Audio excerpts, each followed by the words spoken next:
Parliament descended into chaos this evening, with some explosive scenes and the possible beginning of the downfall of the Speaker, Lindsay Hoyle. So what I'm going to do is try and break this down for you and put it into easy understand terms without boring you at the same time. So, what on earth happened? Well, first, a little bit of background. The SNP have been calling for a ceasefire in Israel and Gaza for the past few months. And when they first brought this to a vote in the House, Labour's position was to support the government, who are standing steadfast behind Israel, saying they have every right to defend themselves.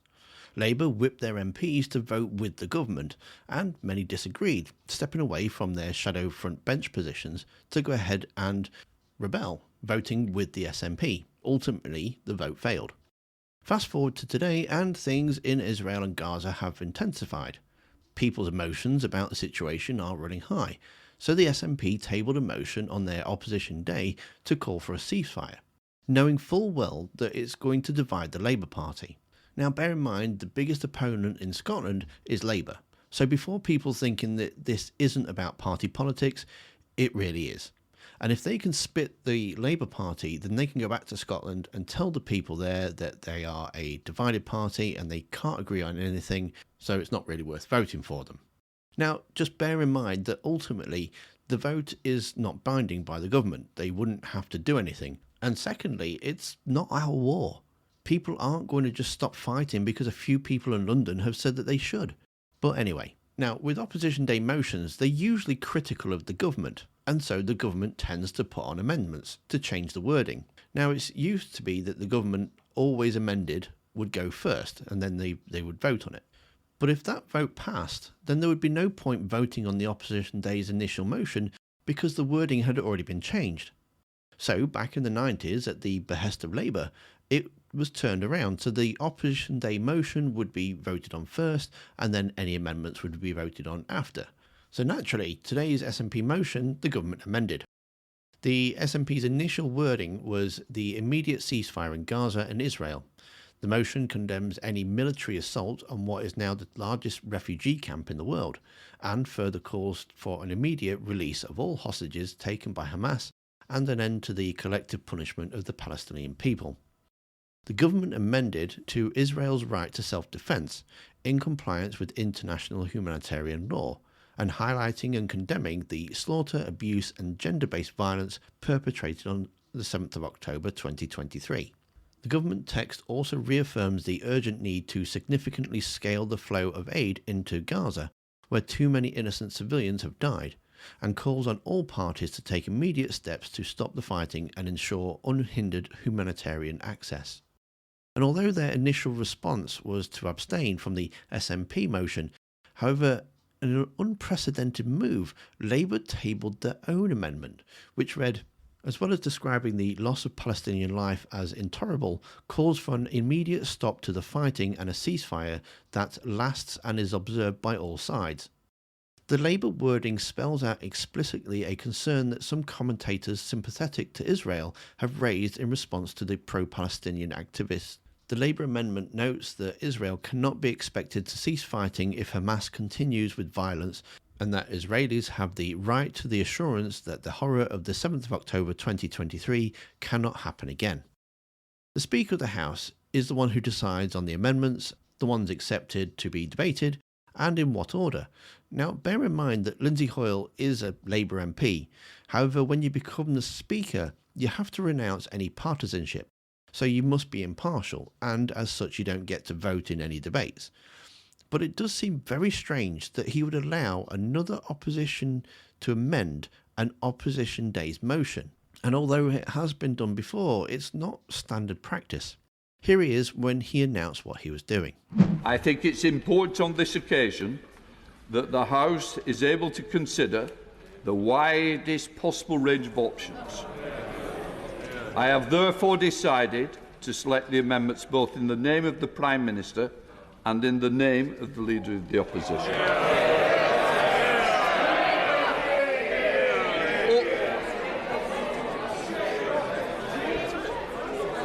Because the operation of Standing Order number 31 will prevent another amendment from being moved after the Government has moved its amendment. I will exceptionally call the opposition bench spokesperson to move their amendment at the beginning of the debate.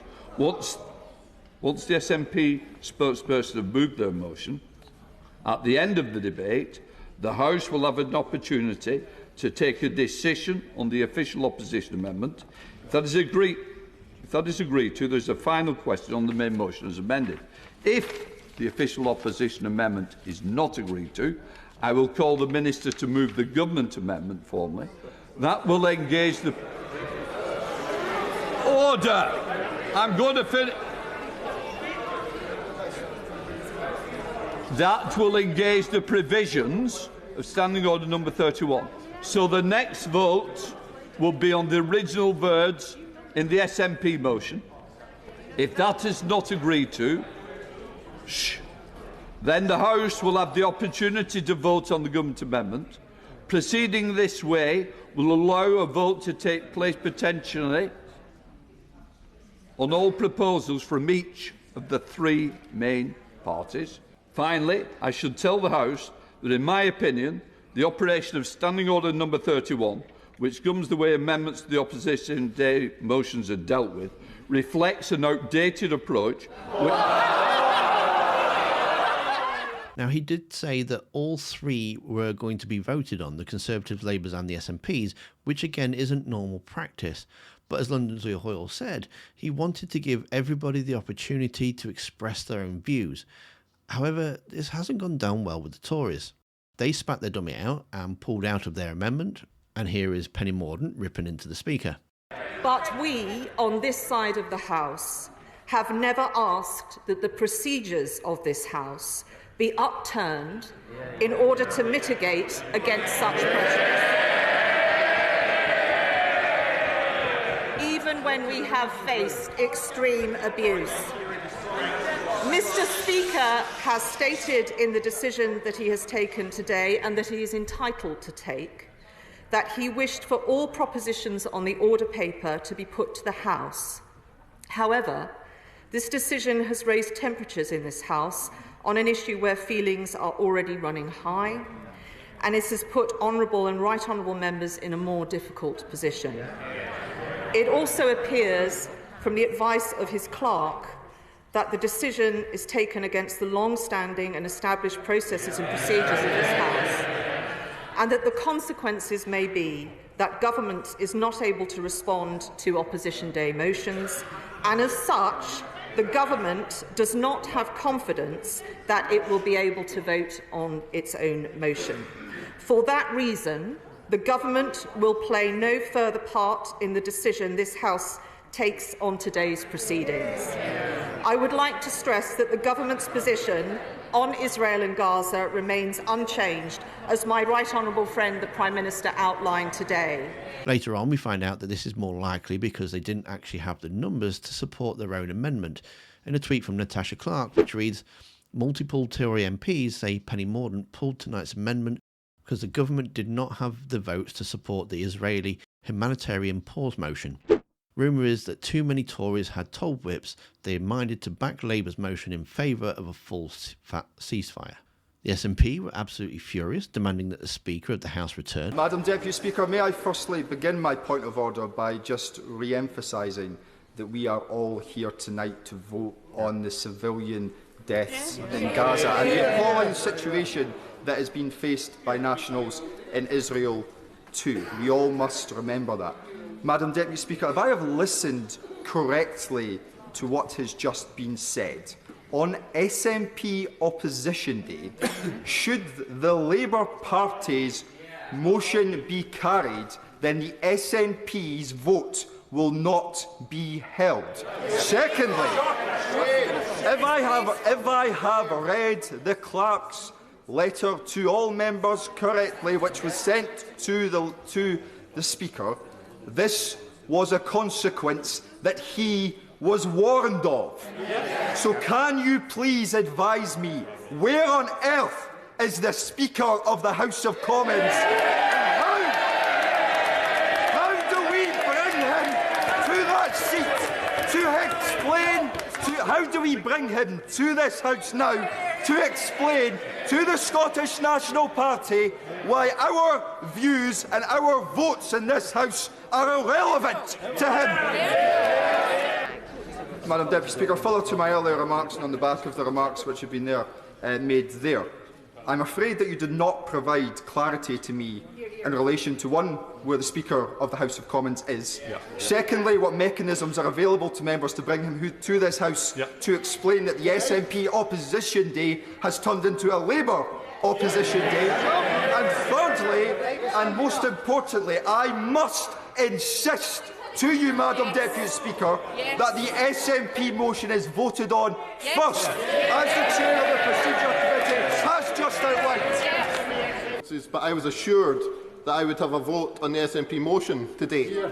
And as I understand it, and as I understand the advice from the clerks, if the Labour Party motion being put first were to be passed, that amends the text of our motion.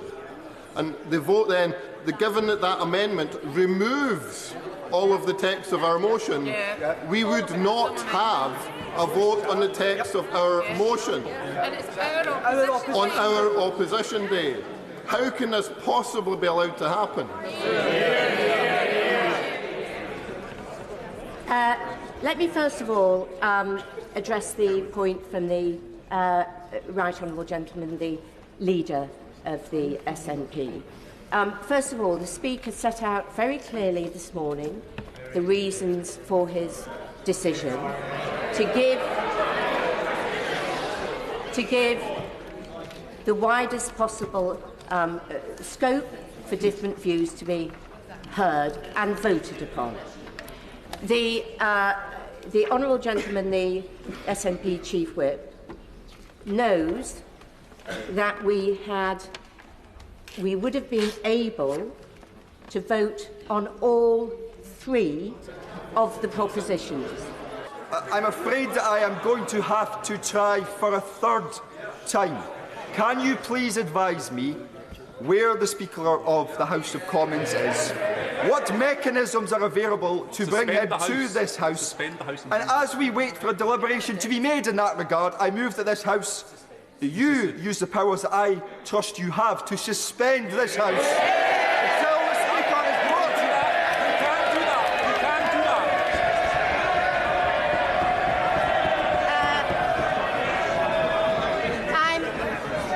There's no... Sit down! The Honourable Gentleman asks a point of order, then interrupts his own point of order. If he would just... I will not be suspending the House. We need to put these questions. We need to put these questions. Mr. Speaker will be in his place tomorrow. Before walking out in protest, both sides of the chamber just ended up in a mudslinging contest, and it descended into absolute chaos. But far, far more importantly, surely, Madam Deputy Speaker, is the fact that the behaviour of many honourable members in the chamber today will have made a lot of people in this country very nervous about the way we conduct our business when we're dealing with some of the most important matters of state. And most significantly, it has been the tradition of the British parliamentary democracy that if a government loses control of its foreign policy, it has lost the confidence of the House by definition, and consequently you have an immediate general election. People are frightened. People have weaponised this debate in this chamber. Whips are frightened for their flocks. They are frightened for their flocks because members of Parliament now feel that they have to vote in a certain way to safeguard their safety and the safety of their family. This is a far bigger issue than the debate we're having tonight, because if people are changing their votes in this place or changing their behaviours in this place because they're frightened what may happen to them or their families out there, then we have a real problem. So this point scoring off each other is not going to resolve many issues. As many as are of that opinion say aye. No.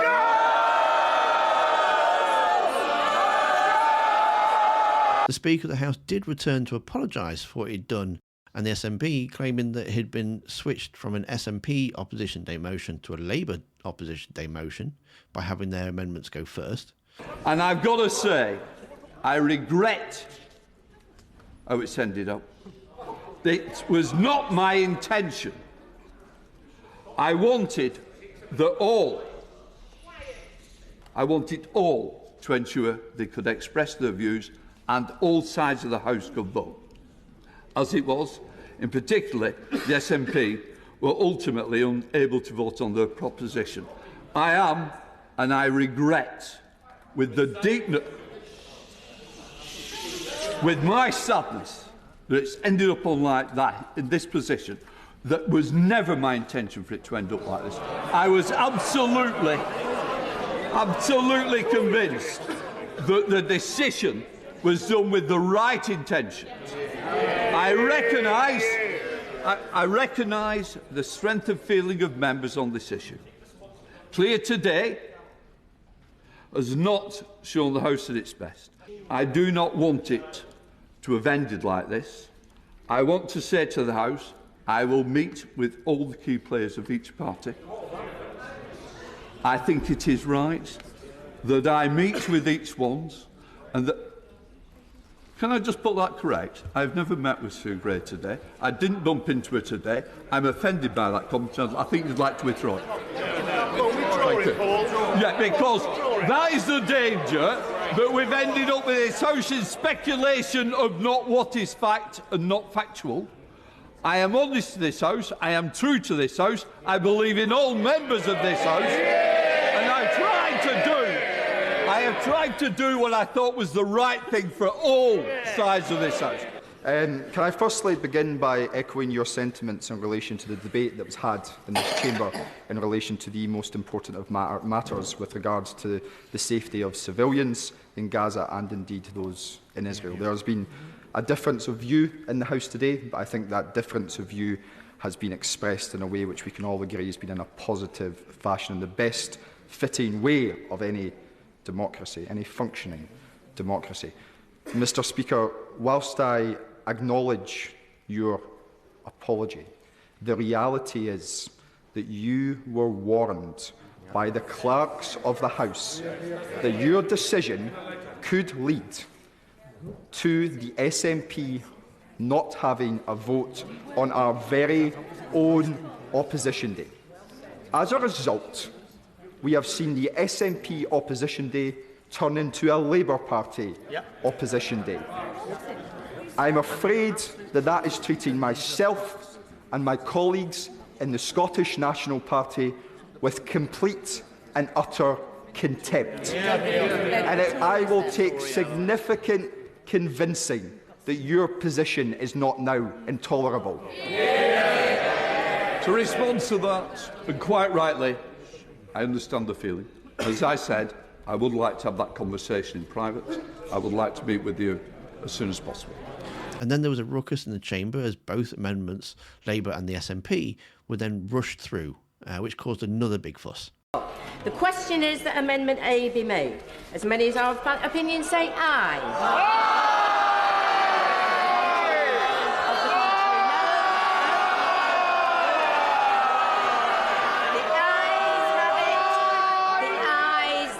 It. The question is the motion as amended. As many as are of that opinion say aye.